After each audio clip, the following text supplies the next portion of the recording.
அருட்பெருஞ்சோதி அருட்பெருஞ்சோதி தனிப்பெரும் கருணை அருட்பெருஞ்சோதி. சீர்கொண்ட தெய்வ வதனங்களாரும் சீர்கொண்ட தெய்வ வதனங்களாரும் திகழ் கடம்ப தார் கொண்ட பன்னிரு தோள்களும்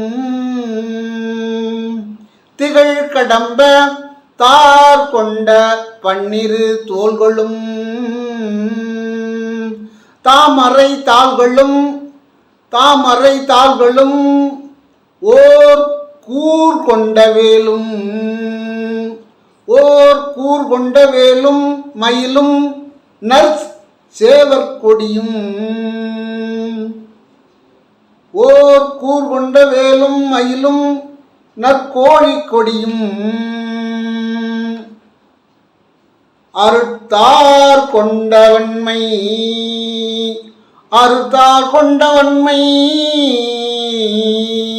தணிகாசலம் என் கண்ணுற்றதே.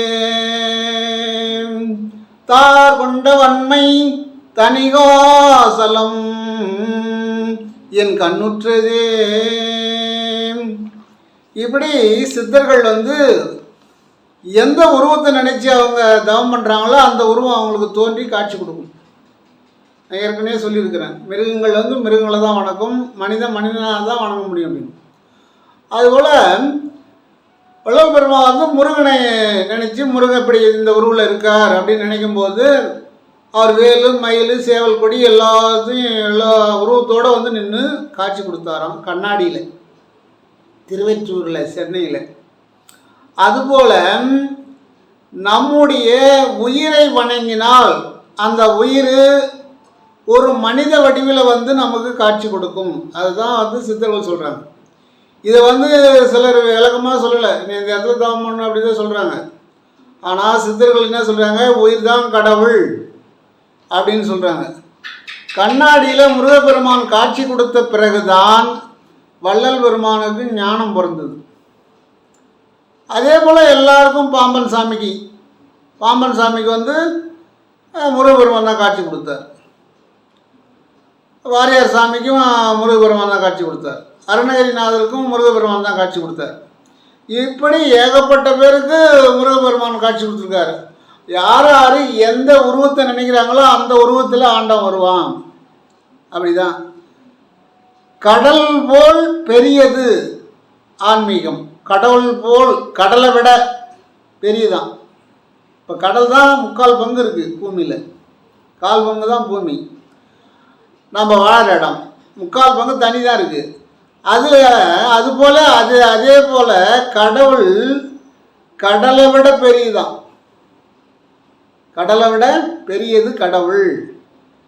இந்த கடலில் தெரிந்தவன் இறங்கி நீச்சல் அடிப்பான். அதாவது நீச்சல் அடிக்க தெரிஞ்சவன் தான் அதை இறங்கி நீச்சல் அடிக்க முடியும். ஆன்மீகம் என்பது ஒரு பெரிய கடல்.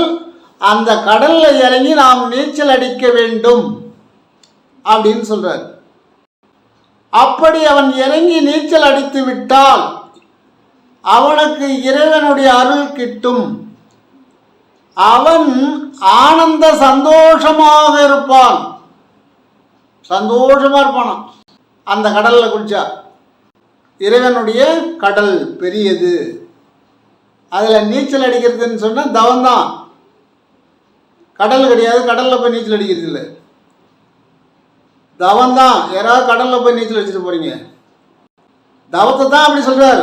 இரவும் பகலும் நீச்சல் அடிக்கணும், எந்நேரமும் அந்த சிந்தனையிலே இருக்கணும் அப்படின்னு சொல்கிறார். அதுதான் கடல்னு சொல்கிறார். நீச்சல் அடிக்கிறது தான் தவம் சொல்லுவாங்க. தவம்லாம் பெரிய தவன்றது கஷ்டம்தான். அது ஏன்னு கேட்டால் கொஞ்சம் நேரம் உட்காந்து பார்த்தா தான் அதனுடைய நிலைமை என்னன்னு தெரியும். ஆனால் பழக சரியாயிடும். அதனால் அந்த கடலில் நீச்சல் அடிக்கும்போது அவனுக்கு சொர்க்கம் தான் கிடைக்கும் அப்படின்றாங்க. சொர்க்கம் கிடைக்கக்கூடியவன், சொர்க்கத்துக்கு தகுதியானவன் தான் அந்த இறைவனுடைய கடலிலே நீந்த முடியும். அதான் வள்ளுவர் சொல்வார், பிறவி பெரும் கடல் நீந்துவார் நீத்தார் இறைவனடி சேராதார். அந்த கடலில் யார் நீந்தலையோ அவன் இறைவனடி சேர முடியாது. இதுதான் வள்ளுவர் சொல்றாரு. பிறவி என்பது பெருங்கடல் என்றார் வள்ளுவர். அந்த பெருங்கடல்ல நீந்தலாம் தான் கரை சேர முடியும், நீந்தலைன்னா இறைவனடி சேராதார் அப்படின்னு சொல்றார். அப்ப அப்படி நீந்தினவன் அவன் இறக்கப் போவதில்லை. அவனுடைய உடல் தான் என்றும் அழியாத உடலாக இருக்கும். ஒருத்தர் அந்த மாதிரி இறைநிலையை அடைஞ்சு அவர் இல்லை நான் மறைஞ்சிடணும்னு நினச்சி அவர் தவம் பண்ணால் மறைஞ்சிடுவார். தண்ணியில் கரைஞ்சிடணும்னு நினச்சார் பாண்டிச்சேரியில் கம்பளி சாமியார். இந்த உடல் தண்ணியில் போய் முழுகின உடனே ஐஸ் கரையிற மாதிரி கரைஞ்சி போடணும்னு நினச்சார் கம்பளி சாமியார். அதே போல் தண்ணியில் போய் முழுகினார், ஆள் கிடைக்கல. மீனவர்கள்லாம் போய் வலை போட்டு தேடுறாங்க. தேடி பார்த்தா ஒரு கை மட்டும் தான் கிடச்சிதான். அந்த கையும் வெளியே கொண்டு வர பார்த்து ஐஸ் மாதிரி தண்ணியாக ஒழுகி போயிடுச்சான். ஐஸ் மாதிரி ஒழுகிடுதான், கரைஞ்சி போச்சான். அப்போ தண்ணியிலே கரைய வேண்டும் என்று நினைத்தவர் பாண்டிச்சேரியில் கம்பளி சாமியார், கம்பளி சித்தர். பாண்டிச்சேரியில் 16 சித்தர்கள் இருக்காங்க பாண்டிச்சேரி.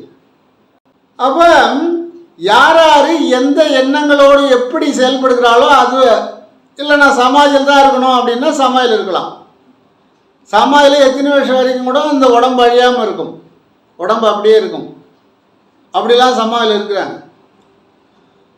அது சம ப்ளஸ் ஆதி, இறைவனோட சமமாக இருக்கிறது சமாதி, சம ப்ளஸ் ஆதி.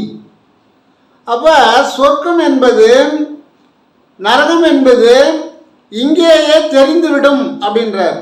சொர்க்கமா நரகமா என்பது இங்கே தெரிந்துவிடும் அப்படிங்கிறார். எப்படின்னு கேட்டால், ஒருவன் இறந்து விட்டால் அவனுடைய உடலை சுமந்துக்கிட்டு போவாங்க 4 பேர். உண்டாக்கி விட்டவர்கள் 2 பேர், கொண்டு போய் சேர்ப்பவர்கள் 4 பேர். அவங்க 4 பேர் கொண்டு போய் சேர்க்கறதுக்கு போவாங்க. உண்டாக்கி விட்டவர்கள் அப்பா அம்மா, கொண்டு போய் சேர்க்கிறவங்க ஊருக்காரங்க தான். அவங்க 4 பேரும் தூக்கிட்டு போவாங்க. அதான் இறந்தவனும் பிறந்தவனை மறந்துட்டான், இறந்தவனை சுமந்தவனும் மறந்துட்டான். நாளைக்கு நம்ம நிலையும் இப்படிதான்றது அவன் நினைக்கல. நினைச்சா அவன் நேராக வந்துடுவான், நேர்மைக்கு வந்துடுவான். இறந்தவனை சுமந்துட்டு போகிறான், சுமந்தவனும் இறந்தவனை நினைக்கல. அதுபோல் அவன் சுமந்து போகின்ற நேரத்திலே அந்த ஊர் மக்கள், வெளியூர் மக்கள், சொந்தக்காரர்கள், உறவினர்கள் எல்லாம் வருவாங்க. இது சந்தை கூட்டம்னு சொல்லுவாங்க. அப்படி வரும்பொழுது நீங்கள் அதுபோல் ஒரு பிணத்தினுடைய பின்னாடி போயிருந்தீங்கன்னா உங்களுக்கு அது தெரியும். எப்படின்னு கேட்டால் அவங்க பேசிட்டு போவாங்க. நல்ல மகராசியா, நல்ல புண்ணியமாயா, யார் வந்தாலும் இல்லைன்னாலும் கொடுப்பான், நல்லது தான் செய்வான், எத்தனையோ கல்யாணம் பண்ணி வச்சான், எத்தனையோ பேருக்கு உதவி பண்ணான், அவன் மேலே ஒரு எல்லாரும் தப்பு சொல்ல முடியாதுப்பா. அவன் இந்த புண்ணியம் இன்னும் கொஞ்ச நாளைக்கு இல்லாத போயிட்டானே அப்படின்னு பேசிட்டு போவாங்களாம். அப்போ நாம் அதை கேட்டுகிட்டே கூர்ந்து கேட்டுன்னு போனோம்னா இவர் நல்லவரா கெட்டவரான்னு அங்கே தெரிஞ்சு போச்சா. செட்டியார் வாழ்வு செத்த பிறகு தெரியும்னு சொல்லுவாங்க, ஒரு பழமொழி அது. ஏன்னா செத்த பிறகு தான் செட்டியாரை பற்றி நல்லதை சொல்லுவாங்க. ஐயோ நல்லவர், நல்லது செஞ்சார், நன்மை தான் செஞ்சார், அவர் யாரும் கெடுதல் செய்யலை, ஐயோ அந்த புண்ணியமாக போயிட்டானே அப்படின்னு பேசுவாங்க. அதுபோல் அந்த இறந்தவனுடைய உடல் எடுத்து செல்லும் போது நாம் பின்னாடி சென்றோமானால் இந்த வார்த்தைகள் நமக்கு கிடைக்கும். அப்போ போகிறவர் சொர்க்கம் போகிறாரா நரகம் போகிறாரான்றது இங்கே தெரிஞ்சு போச்சு. அதே ஒரு இன்னொருத்தர் இருக்கிறாரு, போகிறோம், ஒரு கருமி, அது இப்போ அந்த பாடி பின்னாடி நம்ம போனோம்னா படுபாய் போனானா, போய் சேர்ந்தானா, எம்மா பேர் கெடுத்தாயா, எம்மா பேர் மோசம் பண்ணாயா, எம்மா பேர் ஆயிடுச்சாயா, எம்மா குடும்பத்தை கெடுத்தாயா போனானா எப்போ இப்போ தாண்டா இந்த நிம்மதியாக இருக்கலாம் அப்படின்னு சொல்லுவானா. பின்னாடி போகலை. எப்போ போய் சேர்ந்தானா சாமி அப்பப்போ இப்போ தாண்டா நிம்மதி கிடச்சிடணும். அப்போ அவ்வளோ பெரிய நல்லது செஞ்சுக்கிறான்னு அர்த்தம். அவன் நரகத்துக்கு போக போகிறான் என்பதை இந்த ஜனங்க சொல்கிறாங்களாம். ஆனால் சொல்கிறவங்களுக்கு இது சொர்க்கமாக நரகமானது அவங்களுக்கு தெரியாது. நாம் கேட்குறவங்களுக்கு மட்டும்தான் தெரியும். எப்படி அவனை திட்டுறாங்களோ, படுபாவி படுபாவின்னு திட்டுறாங்களோ, சண்டாளன் சொல்கிறாங்களோ, சண்டாளன் என்று சொன்னாலும் படுபாவி என்று சொன்னாலும் அவன் நரகத்துக்கு போகிறான். அது மட்டுமல்லாமல் அப்பேற்பட்டவன் இறக்கின்ற முன்பு தான் வீட்டிலே சொல்லிவிடுவாங்க, இவன் ஏன் இன்னும் கிடக்கிறான், இன்னும் போய் சேரல, ஐயோ இப்போ நாத்தம் தாங்கலையே, இவன் எப்போ போய் சேருவானோ அப்படின்னு. அப்போ இவன் செய்த பாவமானது வீட்டு சனங்களே சொல்கிறாங்க, இவன் இன்னும் போய் சேரல, ஏன் இந்த மாதிரி கிடக்கிறான் அப்படின்னு. இது ஒரு சிலர் என்ன பண்ணுவாங்க, டக்குன்னு இறந்துருவாங்க. பார்த்தாப்புல அப்படியே இறந்துருவாங்க. ஐயோ அந்த புண்ணியம் நல்லவையா, இருந்தால் மறைஞ்சான்னு தெரியவே இல்லை அப்படின்னு. இப்போ நாம் நோய்வாய்ப்பட்டு ஒரு பாயிலே படுத்திருக்கும்போது அந்த பாய் தான் நமக்கு தோணை, வேறு யாரும் தோண கிடையாது. பாய் தான் பார்த்து உட்காந்துக்கணும். அதுபோல் நரகத்தை இங்கேயே அவன் அனுபவிக்கிறான், அடுத்து அவன் ஈனப்பிறவி எடுக்க போகிறான் என்பதை மக்கள் சொல்கிறாங்க. படுபாவி படுபாவி சண்டாளன்னு சொல்கிறாங்க, சண்டாள பிறவி அப்படின்னு சொல்கிறாங்க. அதுதான் சித்தர்கள் என்ன சொல்கிறாங்க, பாவி என்று பெயர் படைத்து, பாவி என்று பெயர் படைத்து, பாவி என்று பெயர் படைத்து பாழ் நரகத்தில் விழாமல், பாவி என்று பெயர் படைத்து பாழ் நரகத்தில் விழாமல்,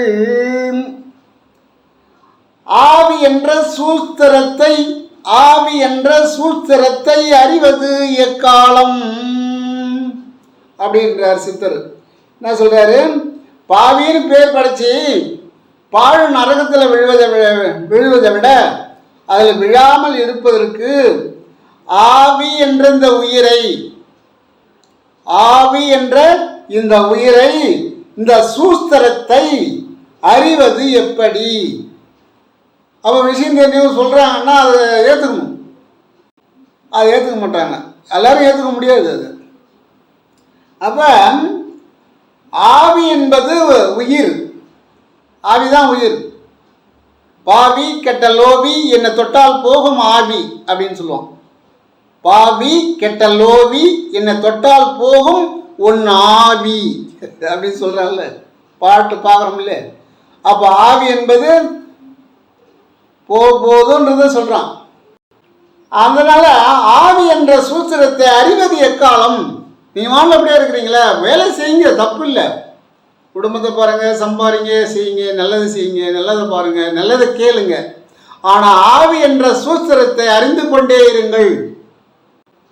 அதை அறிஞ்சதுனால தான் வள்ளல் பெருமானுக்கு முருகன் நேரடியாக வந்தார், அருணகிரிநாதருக்கு வந்தார், பாம்பன் சாமிகளுக்கு வந்தார். அவங்களாம் அந்த சூத்திரத்தை அறிந்து விட்டார்கள். உயிர் தான் கடவுள் என்பதை அறிந்து விட்டார்கள். உயிர் தான் நம்முடைய சிரசிலே இருக்கிறது, முச்சந்தியில் இருக்கிறது.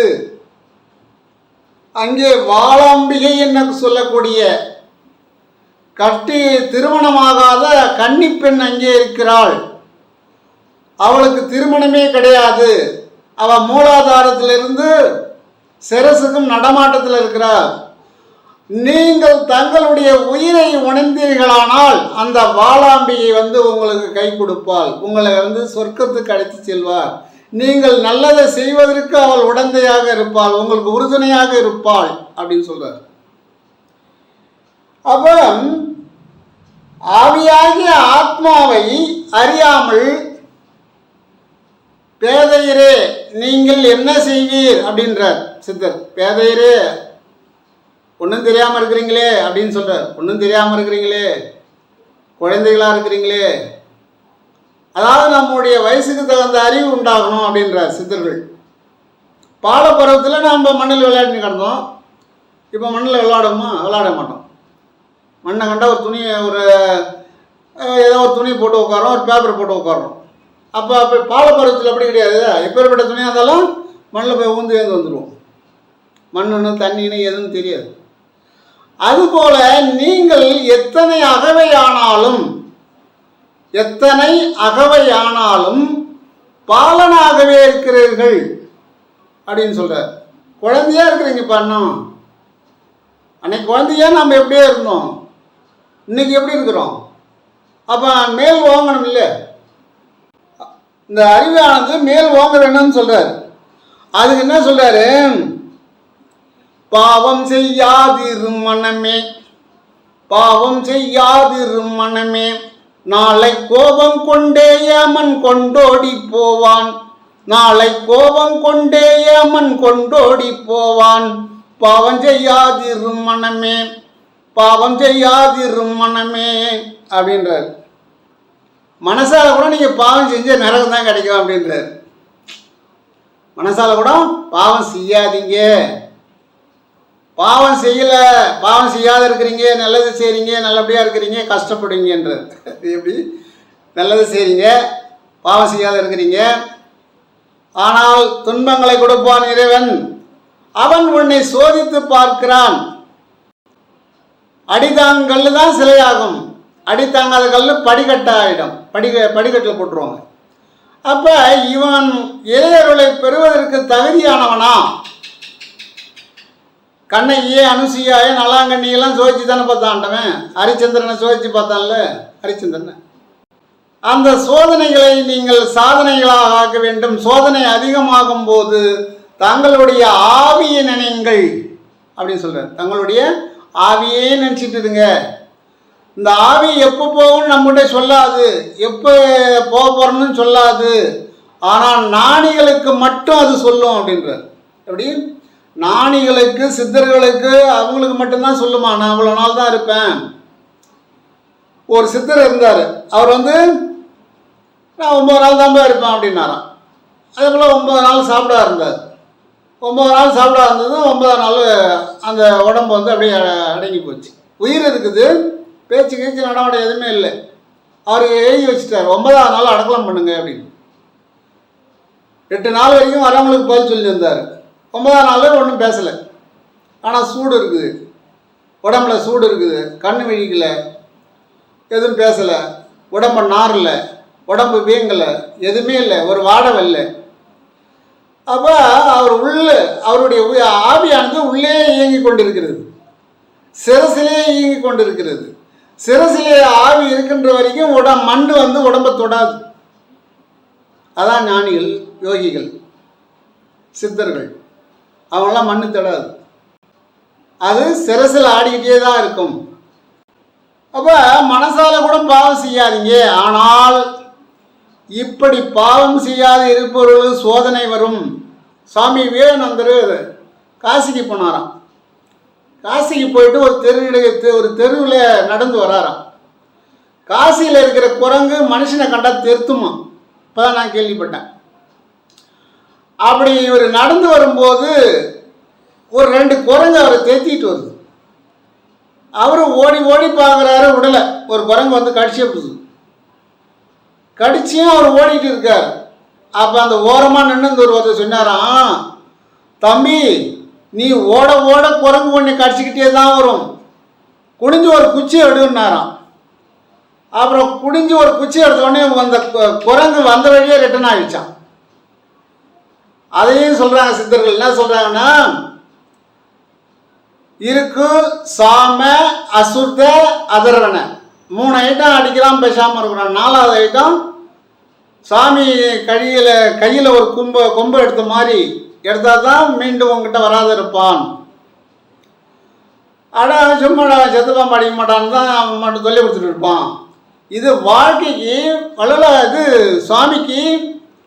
சுவாமி விவேகானந்தருக்கு நடந்தது உண்மையிலே. காசியில் குரங்கு கடிச்சு அவர் ஓடிக்கிட்டு தான் இருக்கார்.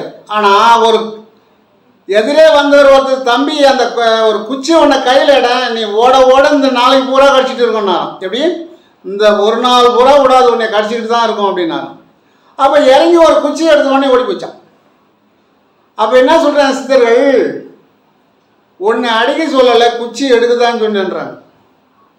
குரங்கு அடிக்க சொல்லலை, குச்சி தான் அடிக்க சொன்னேன் அப்படின்ற. அதுபோல் இதில் கொஞ்சம் நுணுக்கமாக இருக்கணும். நம்ம ஆன்மீகத்தில் வரும்போது கொஞ்சம் நுணுக்கமாக பெரிய தொல்லைகள்லாம் வரும்.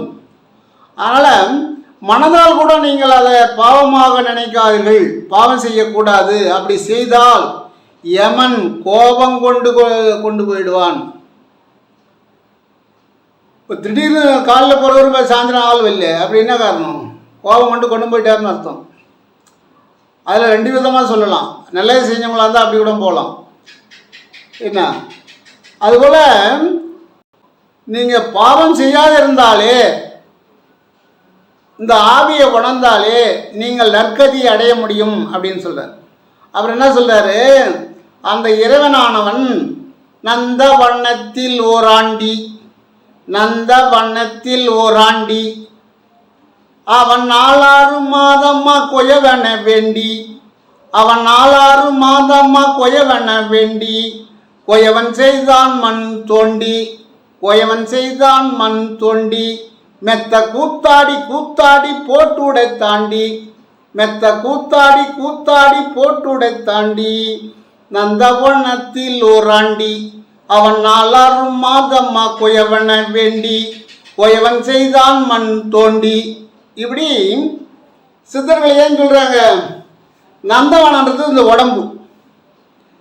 இந்த நந்தவனத்தை, இந்த உடம்பை உற்பத்தி ஆகி மண் தோண்டி மாதிரி செய்து இதை உற்பணம் பண்ணுறவன், தாய் கருவயத்திலே உற்பணம் செய்கிறவன் இறைவன் தான்.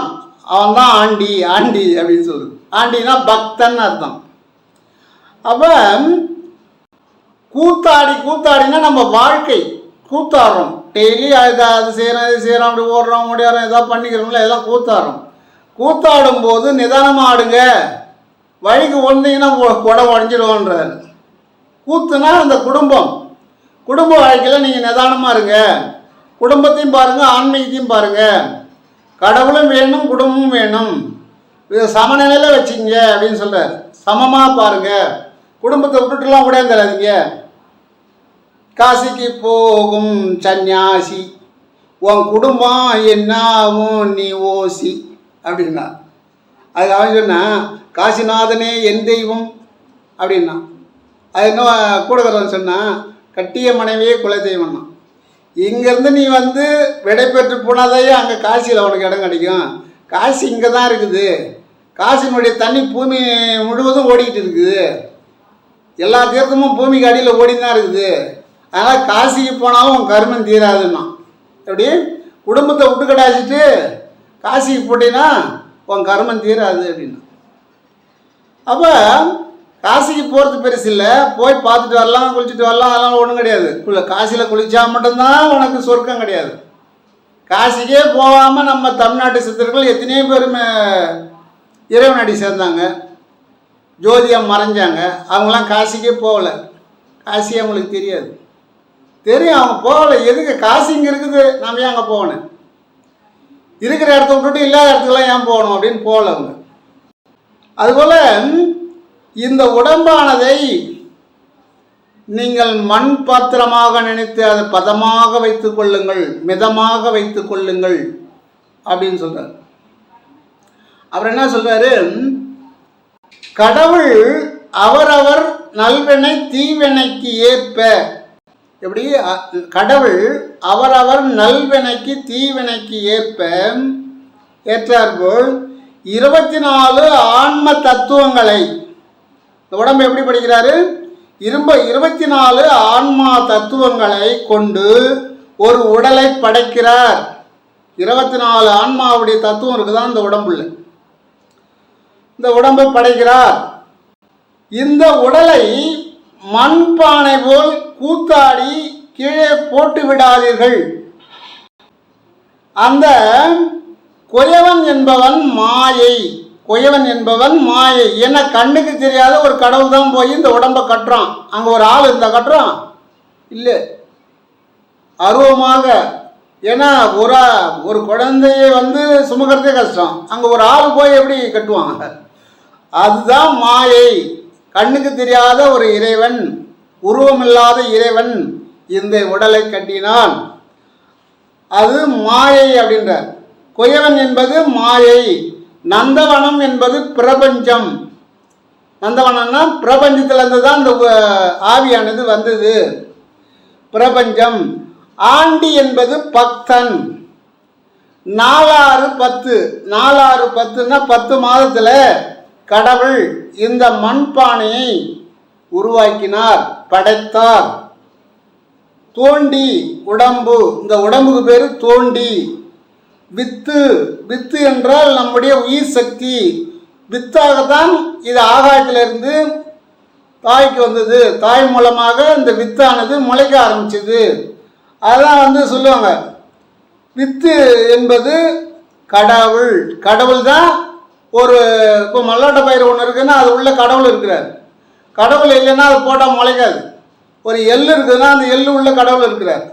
ஒரு சின்ன எள்ளு எடுத்து போட்டிங்கன்னா அது ஒரு 2000 எள்ளு வருது. அப்போ 2000 எள்ளை ஒரு சின்ன எள்ளுக்குள்ளே எப்படி அடைக்கிஞ்சுது? ஒரு சின்ன ஒரே ஒரு எல்லை போட்டால் அதுலேருந்து ஒரு 2000 எள்ளு வரும். அந்த 2000 எள்ளும் ஒரு சின்ன எள்ளுக்குள்ளே எப்படி அடங்கி இருந்தது? அதே போல் ஆலமரம், ஆலம் விதை ஒரு கண்ணுக்கு தெரியாத சின்ன விதையாக இருக்கும். அந்த விதையை போட்டால் பெரிய ஆலமரம் வரும். ஒரு சின்ன ஒரு விதையில் இப்பேற்பட்ட ஒரு சக்தியை இறைவன் எப்படி அடக்கி வைத்திருந்தான் எல்லாம் உணரணும். அப்பதான் சொல்றாங்க, வித்தாகி முளைத்தவனே, வித்தாகி முளைத்தவனே, வேங்க மரமாகி நின்றவனே, கொத்தாகி தழைத்தவனே குமரேசா அப்படின்வாங்க. கொத்து கொத்தா காய் காய்க்குது. வித்தாகி ஒரு விதை முளைக்குது, ஒரு மாங்கொட்டை முளைக்குது, வித்தாகி முளைக்குது, மரமாகி நிற்குது. அவங்க வேங்க மரம்னு சொல்கிறாங்க, எந்த மரமாக தான் பரவாயில்ல, மரமாகி நிற்குது. கொத்தாகி நின்றவனே குமரேசா அப்படின்னா முருகனை சொல்கிறாங்க. குமரேசன்னா முருகன்.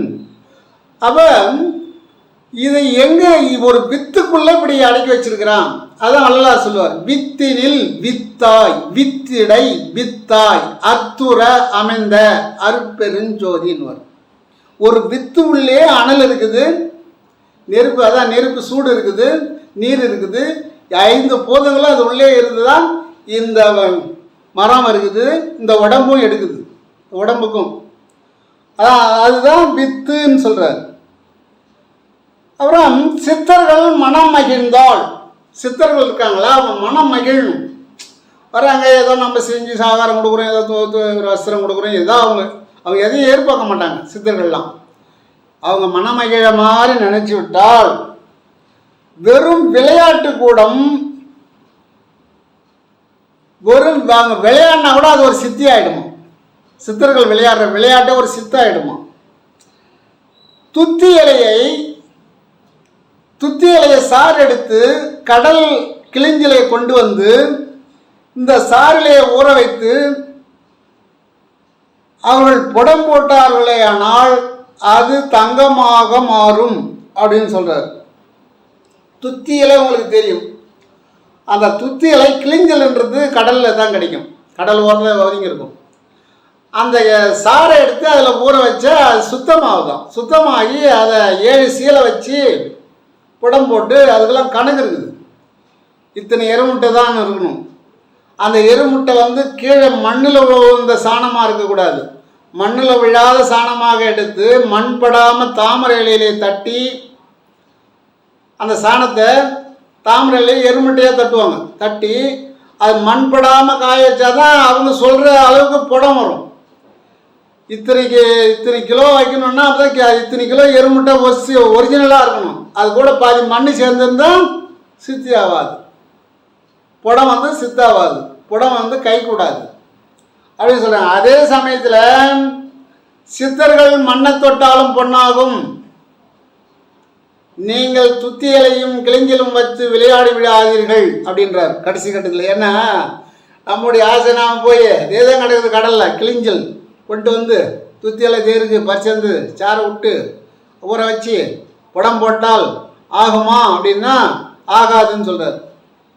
ஏன்னு கேட்டால் சித்தர்களுக்கு மட்டும்தான் ஆகும். யார் ஒருவன் மண்ணாசை பெண்ணாசை பொருளாசை வெறுத்தானோ அவனுக்கு சித்தி ஆகும். ஆனால் அவன் ஒரு சித்து விளையாடல், அதை வந்து அவன் எடுத்து போய் விற்க மாட்டான், அதை தங்கமாக செஞ்சு வீட்டுக்கு வச்சுக்க மாட்டான், எதுவும் செய்ய மாட்டான், விளையாட்டு போயிடுவான், அவ்வளோதான். ஆகினால அவங்க மனமகிழ்ந்து எதை செய்தாலும் அது சித்தியாகும். சாமானியவர்கள் இதை செய்யக்கூடாது. ஒரு குடும்பத்தில் இருக்கிற சம்சாரிகள்லாம் இதை செஞ்சு நீங்கள் ஏமாந்து விடாதீர்கள் அப்படின்னு சொல்கிறார். ஏன்னா அது ஒரு சித்து வேலை அப்படின்னு சொல்கிறார். அதனால நாம் நம்முடைய ஆவியை வணங்குவோம், இறையருளை பெறுவோம். நம் முன்னோர்கள், நம் பாட்டனார்கள், நம் தாத்தார்கள், 4 தாத்தா 5 தாத்தாவுக்கு முன்னாடி இருந்தவங்கெல்லாம் நம்முடைய சித்தர்கள் ஞானிகள் தான்.